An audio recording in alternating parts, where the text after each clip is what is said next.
তুমি কি করে চন্দ্রার বিয়ে দেবে? কেন কেন তোমরা আমাকে বিলেতে পাঠিয়ে, কেন তোমরা সর্বশান্ত হয়ে এক অপরাধের বোঝা আমার মাথায় চাপিয়ে দিলে? আমাকে তোমরা স্বার্থপর সাজালে কেন কেন কেন? তোকে পাঁচজনের একজন করে গড়ে তুলতে চাও আমরা, আমাকে গড়ে তুলতে, আর পাঁচজনকে যে পথে বসিয়ে সাত পুরুষের ভিটে স্বর্গটাকে তোমরা বন্ধক দিয়ে দিলে। মা, কি হয়েছে বাবা? তুই তুই আমাদের জন্য একটা নতুন স্বর্গ করে দিতে পারবি না? বললাম তুই কি পারবি না আমাদের চন্দ্রকে উপযুক্ত ভাবে বলে দিয়ে দিয়ে আমাদের ভক্তদের অপরাধের দায়িত্ব নিতে পারবি না? বল বললেন, বল তুই কি পারবি না? পারবো বাবা, পারবো। আমাকে যে পারতেই হবে। আমি চন্দ্রানীর বিয়ে দেব, অঙ্গ অম্লানের সারা জীবনের দায়িত্ব নেব, আর আমার শ্রদ্ধা ভক্তি ভালোবাসা দিয়ে তোমাদের জন্য গড়বো একটা নতুন স্বর্গ। তারপর সেই স্বর্গের মাঝে আমি আমার ভক্তি সিংহাসনে বসিয়ে বলবো, মা ভগবতীকে যেমন বসিয়ে বলেছিল, জননী আমার তুমি, পৃথিবী আমার তোমার চরণ ছুঁয়ে বন্দনা গাই। হাজার বছর পরে যদি আমি আসি ফিরে তোমারই কোলেতে মাগো পাই যেন ঠাঁই। জননী আমার তুমি, পৃথিবী আমার তোমার চরণ ছুঁয়ে বন্দনা গাই। হাজার বছর পরে যদি আমি আসি ফিরে তোমারই কোলেতে মাগো পাই যেন ঠাঁই। ও মা, ও মা, ও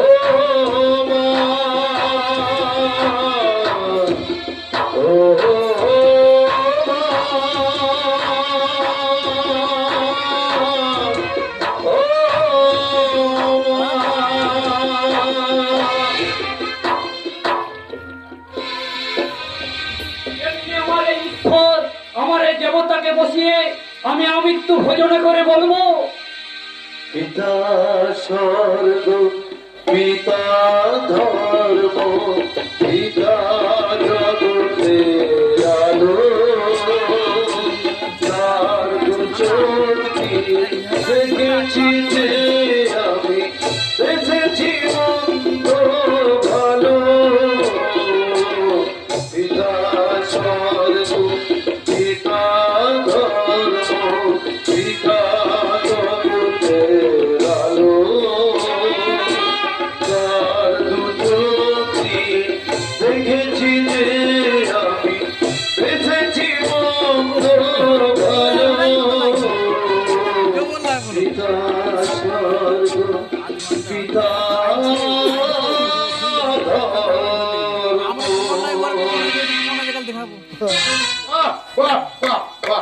বাবা মায়ের প্রতি তোমার শ্রদ্ধা ভক্তি দেখে আমাকে দারুণ ভাবে মুগ্ধ করেছে বাবাজি।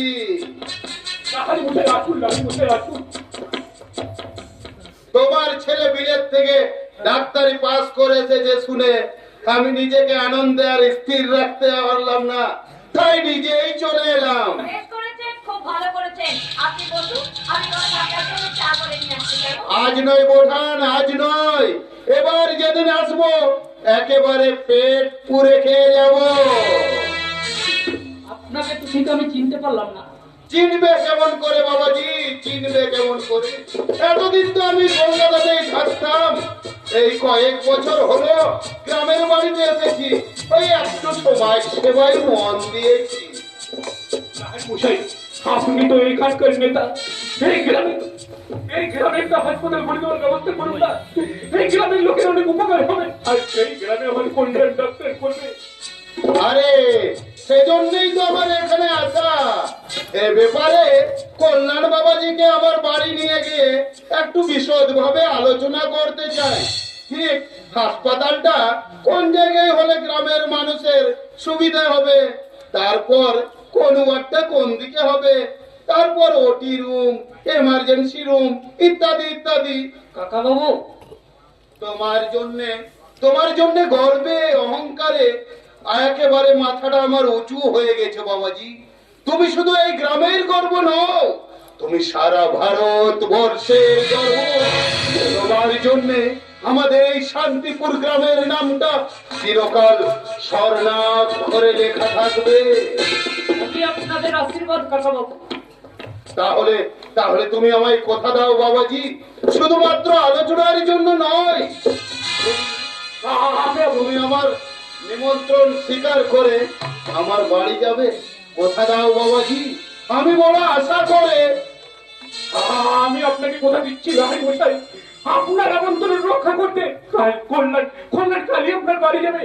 ধন্যবাদ ধন্যবাদ ভট্টাচ, তোমাকে আমার অশেষ ধন্যবাদ।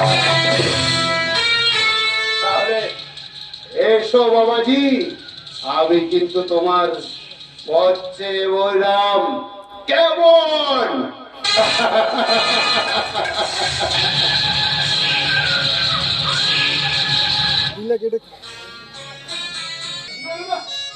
তোমরা আমার মেরো না, আর আমি কখনো তোমাদের খাবার দেবো না, আর কখনো তোমাদের আমি খাবার দিকে না যাবো না, কখনো না। এই রাস্কেল, তোর এত দূর স্পর্ধা, তুই কিনা আমার এই ডাইনিং রুমে আমার খাবার না যেতে, তোকে আজ আমি শেষ করে ফেলবো।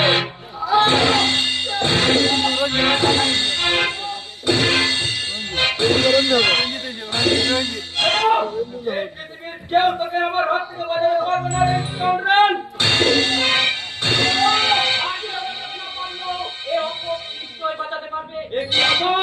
তুই এখানে এ সময়ে কেন এসেছিস? তোকে অধঃপতনের অভিশাপ থেকে রক্ষা করতে। কি বললি? দাদা, দুর্যোধনের একার পাপে কুরুবংশ ধ্বংস হয়েছিল। মহাপাপের গ্রাস থেকে তার 100 ভাই একজনও রক্ষা পায়নি দাদা। তাই তোকে দেখে আমার ভয় হয় দাদা, তোমার ওই সীমাহীন পাপের অংশ নিয়ে আমাকেও যেন না মরতে হয়। ওঠো ওঠো বললাম না, আমার দাদা তোমার প্রতি অবিচার করেছে, তার জন্য আমি তোমার কাছে ক্ষমা চাইছি। ক্ষমা? আমার মতো একটা নিকৃষ্ট জীবের ক্ষমায় কি যায় আছে ভাই? ক্ষমা যদি চাইতে হয় তাহলে তার কাছে যাও, যিনি দেবানিসি বসে বসে তোমার দাদার পাপ পুণ্যের হিসাব করে চলেছেন, মহাকালের পাতায় পাতায় লিখে চলেছেন এসব পিশাচ পাষণ্ডদের নিষ্ঠুরতার কাহিনী। এইসব অসহায় মানুষদের অভিশাপ কখনো বিফলে যায় না দাদা, তাই বলছিলাম। চুপ কর, কে কে তোকে এখানে আসতে বলেছে? তোর ওই অসাধ্য বিবেককে তুই বাস্তবের শিকল দিয়ে বেঁধে রাখ সব। আর কখনো যদি আমার কাজে বাধা দেওয়ার চেষ্টা করলে আমি কিন্তু ভুলে যেতে বাধ্য হবো যে তুই আমার ভাই। দাদা, তুই ভুলে যাবার চেষ্টা করলো আমি কিন্তু ভুলতে পারবো না রে দাদা। আমি যে তোর সহদর ভাই, তোর সুখে যেমন আমি প্রাণ খুলে হাসতে পারি, তেমনি তোর দুঃখে আমার প্রেমবতী হওয়াটাও আমার কর্তব্য। তাই তোকে আমি সেই তোমার মতন অনুরোধ করছি দাদা, ইচ্ছা করে পাপের পূজা বাড়িয়ে আর তুই নিজের সর্বনাশ ডেকে আনিস না। একে যদি তুই সর্বনাশ মনে করিস তাহলে মনে কর এই সর্বনাশই আমার নেশা। ওই নেশা থেকে কেউ কখনো আমায় দূরে সরাতে পারবে না। তোরা কি কবু শুনে ধর্মের কাহিনী? কি বললি আজকে? মন্দ কিছু বলিনি দাদা, ওই নিয়তি যাকে সর্বনাশের পথে টেনে নিয়ে যায় তাকে ফেরানোর সাধ্য কারণ নেই। তবু আমি করুণাময় ঈশ্বরকে দিন রাত ডেকে ডেকে বলি, ও ঈশ্বর, সর্বহারা অভিশাপ থেকে আমার দাদাকে তুমি রক্ষা করো ঠাকুর, আমার দাদাকে তুমি রক্ষা করো। এবার বল বল রাস্কেল, কেন তুই আমার ডাইনিং রুমে ঢোকে আমার খাবার টেবিল থেকে মাখন টোস্টটা চুরি করে খেয়েছিস? বল। দিন রাত পোড়া রুটি খেয়ে খেয়ে মুখটা যে আমার তেতো হয়ে গেছে, তাই তোমার ঘরে ঢুকে টেবিলে সাজানো দামি দামি খাবার দেখে খিদে আমার পেটটা মোচড় দিয়ে উঠলো, তাই একটা মাখন টোস্ট নিয়ে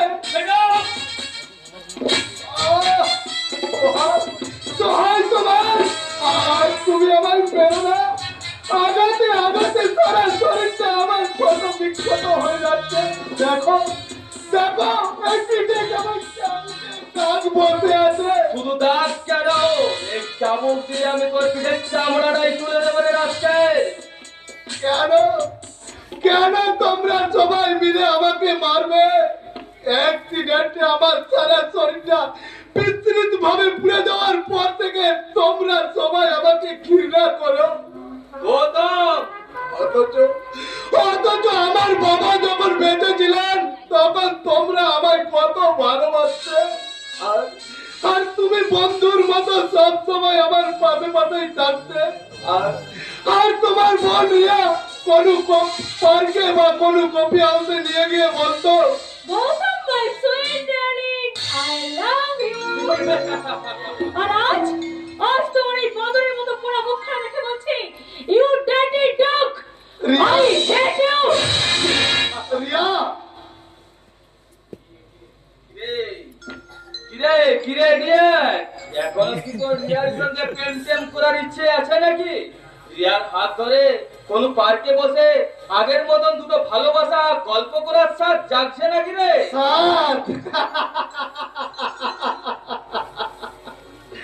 আমার জীবন বিচ্ছিন্ন তারে সুখ নাহি আর ঝরে, ভালোবাসার শূন্য বাতাস প্রেম পাখিটা গুমরে গুমরে মরে।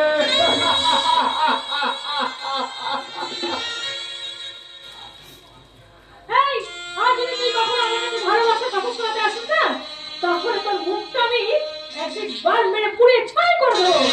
বাহ, বাহ, কি অদ্ভুত তোমাদের চরিত্র।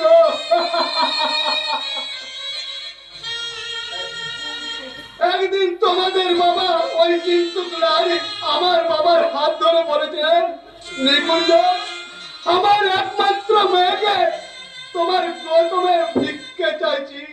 তাই নাকি? আর আমার বাবা আনন্দের সেই প্রস্তাব গ্রহণ করেছিলেন। সেই সুযোগে রিয়া আমার সঙ্গে মিথ্যে প্রেমের খেলায় মেতে উঠল।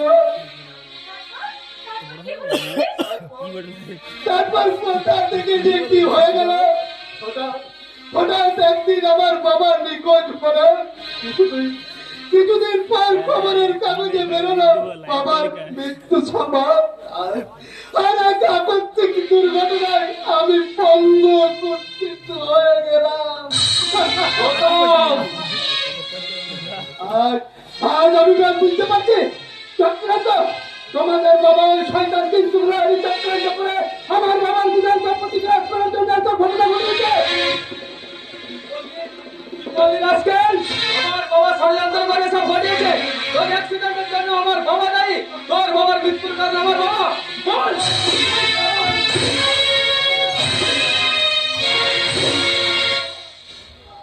এই কি করছে দাদাবাবু? এখানে যে মরে যাবে দাদাবাবু। বললে বলো, ও আজ কি করছে জানিস? ও আজ আমার খাবার ঘরে ঢোকে খাবার টেবিল থেকে মাখন টোস্ট চুরি করে খেয়েছে। সে কি? একটু আগে যে তোমার দুটো রুটি দিয়ে গেলাম, দুটো রুটিতে তোমার পেট ভরিয়ে গেল দাদাবাবু। ভরে গেছে ধরণীদা, ভরে গেছে। যেটুকু কিনে ছিল তোমার দাদাবাবুর হাতের চাবুকে, সেটুকু ভরে গেছে। আর আর আমার এতটুকু কি যাবে? এতটুকু না। তুমি কাঁদছো গৌতম দাদাবাবু? না, আমি কাঁদছি না ধরণীদা, আমি কাঁদছি না। আমি শুধু ওই পুষ্পাঞ্জলি বেদনা ঈশ্বরের চরণে নিবেদন করে বলছি, ওরা কি বলছো? ওরা ওরা যেন সুখে থাকে, ওরা যেন আসছে মাথা গেল আসছে আগুন লাগাই দিবে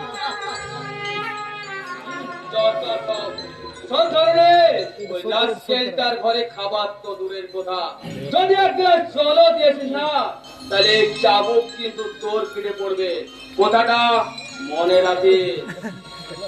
মনে থাকবে দাদা বাবু, মনে থাকবে। এক গিলাস জল কি বলছো? ওটা জলও দেবো না। ওরা রুটি খেতে পারে না, ওর দামি দামি খাবার দিকে নজর দেওয়া। এই যা চলে গেলি বল লোভী কথাকার ইডিয়েট। আর যদি কখনো আমাকে বিরক্ত করতে আসে না তোর ড্যাডিকে বলে ওকে আমি আজই স্বীকার করে রে মামুনি, তোর শিকার টোপ গেলার জন্য এগিয়ে আসছে। আর শিকার যদি করতে পারিস, সারা জীবন তোর সুখের অভাব হবে না। শিকার তো আমি করবই করবো। আজ পথের মাঝখানে যেভাবে আমাকে ইনসাল্ট করেছে, ঠিক আমার জীবনের সঙ্গে জড়িয়ে আমি তোকে পদে পদে সেইভাবে ইনসাল্ট করে আমি আমার উপযুক্ত প্রতিশোধ। আমি জানি মামুনি, আমি জানি তুই পারবি। তোকে যে পারতেই হবে। তুই না পারলে তোর ড্যাডির আশার সৌদটা ও একেবারে অচিরে ধূলিসাৎ হয়ে যাবে। ওখানে ঠিক ছিল, ক্যামেরাটা ভালো লেগেছিল। এখানে আর দেখা যায় না, এইখানে বসতে আরাম।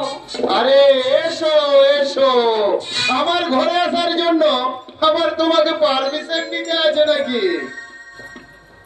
থাক বাবা থাক, আশীর্বাদ করি তুমি আরো বড় হও। আর এই যে মামুনি, যাকে দেখার জন্য তুই একেবারে অস্থির হয়ে পড়েছিলি, এই সেই বিখ্যাত বিলেত ফিরত ডাক্তার কল্যাণ ভট্টাচার্য। আর কল্যাণ, এ হলো আমার মেয়ে রিয়া, তোমার প্রশংসায় একেবারে পঞ্চমুখ।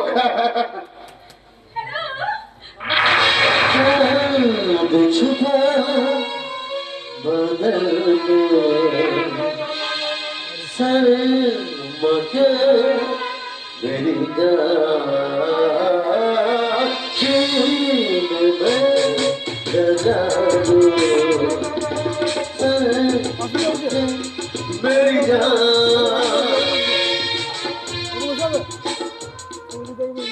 তুমি আমার মামনির সঙ্গে কথা বলো কল্যাণ। ততক্ষণে আমি আমার কিছু পার্সোনাল ওয়ার্ক সেরে ফেলি। আর মনে রাখিস মামনি, ও কল্যাণের আপ্যায়নে যেন বিন্দু মাত্রা ত্রুটি না হয়। আর কল্যাণ শুধু তোর ড্যাডির অতিথি নয়, তোরও বিশেষ অতিথি। তুমি একদম চিন্তা করো না ড্যাডি। ও, আপনি তাহলে কিংসুক লাড়ির একমাত্র আদরের দুলালি। আচ্ছা আমার কাকার ধরে কথা বলছেন কেন বলুন তো? আর সেদিনের ব্যবহারের জন্য আমি আপনার কাছে ক্ষমা চেয়ে নিচ্ছি। আচ্ছা, ক্ষমা চাওয়ার আর কোনো প্রয়োজন নেই। বাবা এখনো দেখছি আমার উপর থেকে রাগ কমেনি। ঠিক আছে বাবা, ঠিক আছে। এই আমি কান ধরলাম, নাক ধরলাম, এবার হয়েছে তো। শুনুন, আপনার বাবাকে শীঘ্রই ডেকে দিন, তার সঙ্গে কথা বলে আমি এক্ষুনি বাড়ি যেতে চাই। না না না না, আমার ড্যাডি আপনার সঙ্গে আজকে আর কোনো কথা বলবে না। আজকে সারাদিন না শুধুমাত্র আপনি আমার পাশে বসে আমার সারাক্ষণ কথা শুনবেন, তাই? শুনুন ম্যাডাম, আপনার বাবাকে বলবেন আমার সঙ্গে বিশেষ কোনো যদি আলোচনা করতে চান সেটা যেন আমার বাড়িতে গিয়ে সেরে আসে। জানো যদি এমনটি চায়, জানো যদি এমনটি চায়, তবে কেন সরে আসো তুমি? অতীতে আরো কাছে লেগে অজাবে অজাবে এমনটি চায়, তবে কেন সরে আসো তুমি? আরো কাছে লেগে অজাবে কেন যদি এমনটি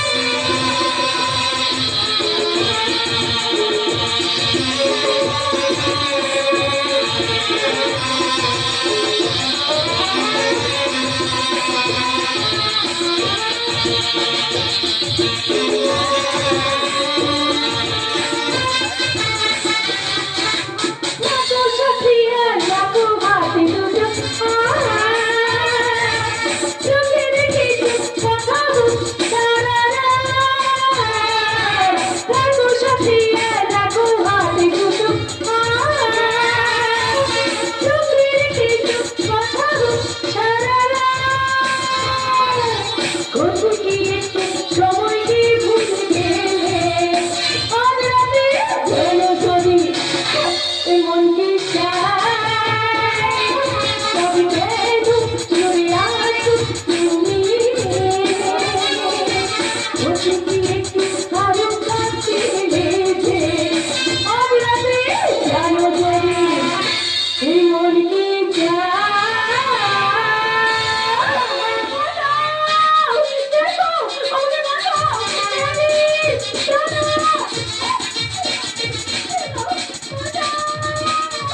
এ তোর রক্তকে কলঙ্কিত করতে চাই রে মামনি। এই বন্দুক দিয়ে তাকে আমি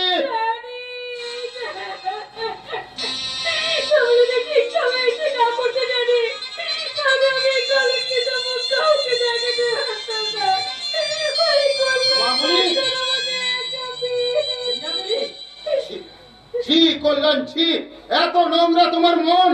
তুমি কি না আমারই বাড়িতে দাঁড়িয়ে আমার মেয়েকে একা পেয়ে তার সম্ভ্রম হানি করতে ঝাঁপিয়ে পড়েছিলে?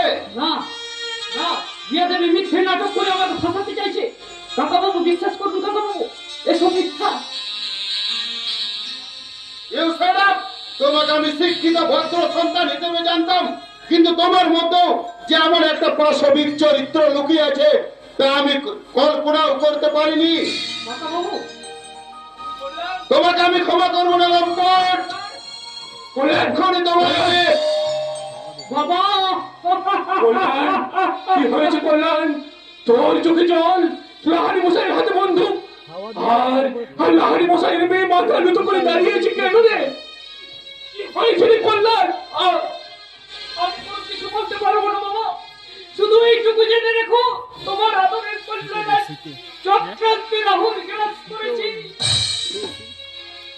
লাহারি মশাই, ভোলা কোথায় আমি তো কিছু বুঝতে পারছি না লাহারি মশাই। দয়া করে একটু খুলে বলুন না লাহারি মশাই। বলবো ভট্টাই, তোমার ছেলে আমার মেয়েকে একা পেয়ে তার শিল্লত হানি করেছে।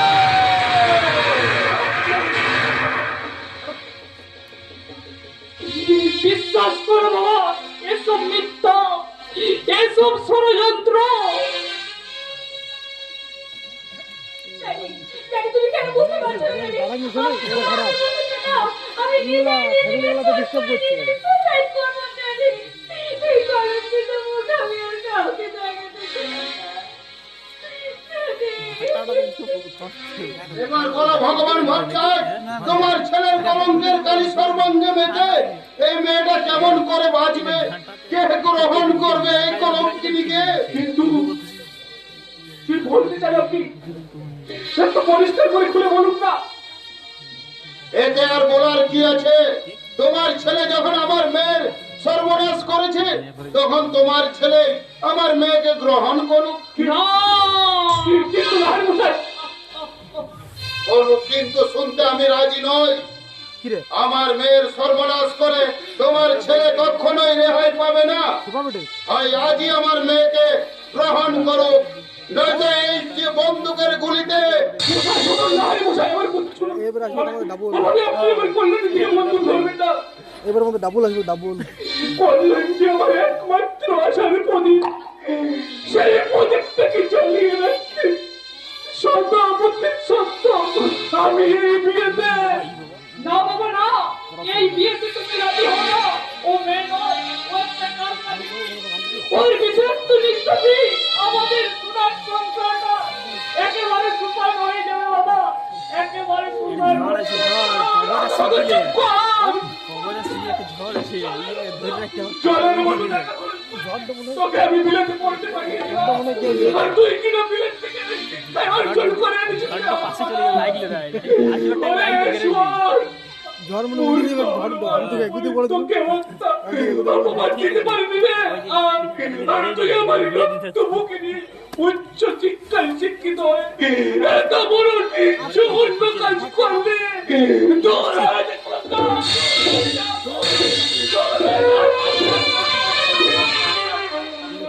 তাহলে ভট্টাচ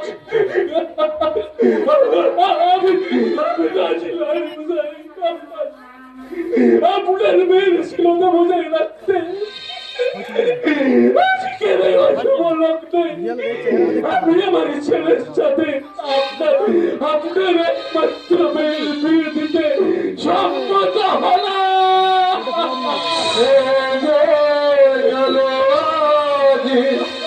স্বপ্ন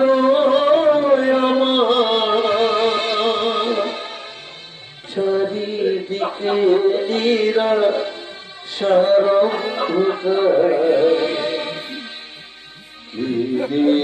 বাঁচব আমি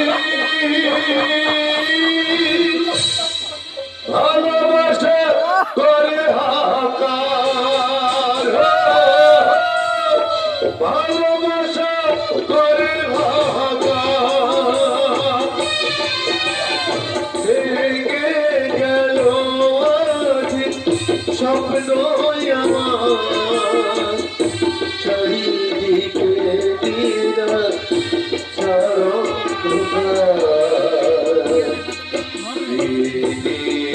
বাঁচব আমি ভালোবাসা করে হাহাকার, ভালোবাসা করে হাহাকার, ভালোবাসা করে হাহাকার।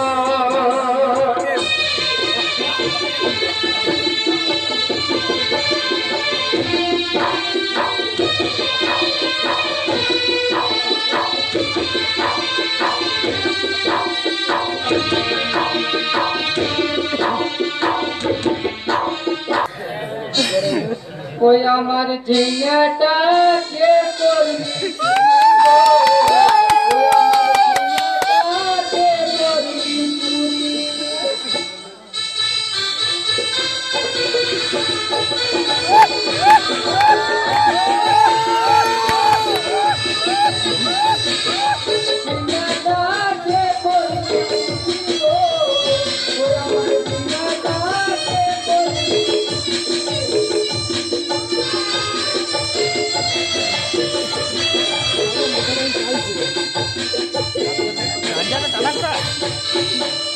ওই আট কুড়ি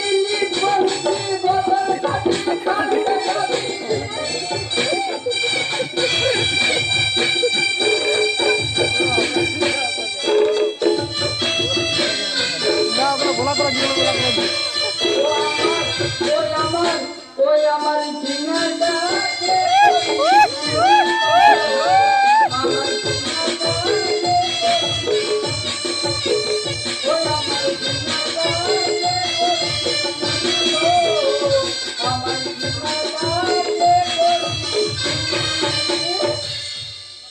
হাতে কি বেটা হাতে আন্দোলনে এই যত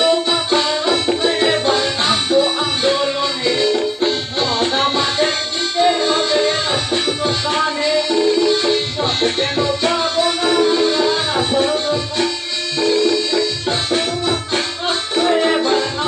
আন্দোলনে যত মাথা রাস্তায় বানাবো আন্দোলনে মদ আমাদের দিতে হবে রেশন দোকানে মদ কেন পাবো না রেশন দোকানে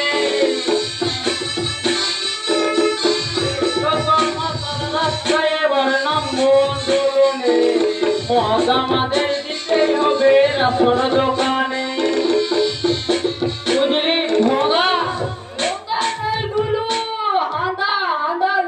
চুপ কর সোর ওই হাঁদার ভোঁদা একই কথা শুনো তাই পুকুর পাড়ে তুই একা একা কি করছিলি বাপ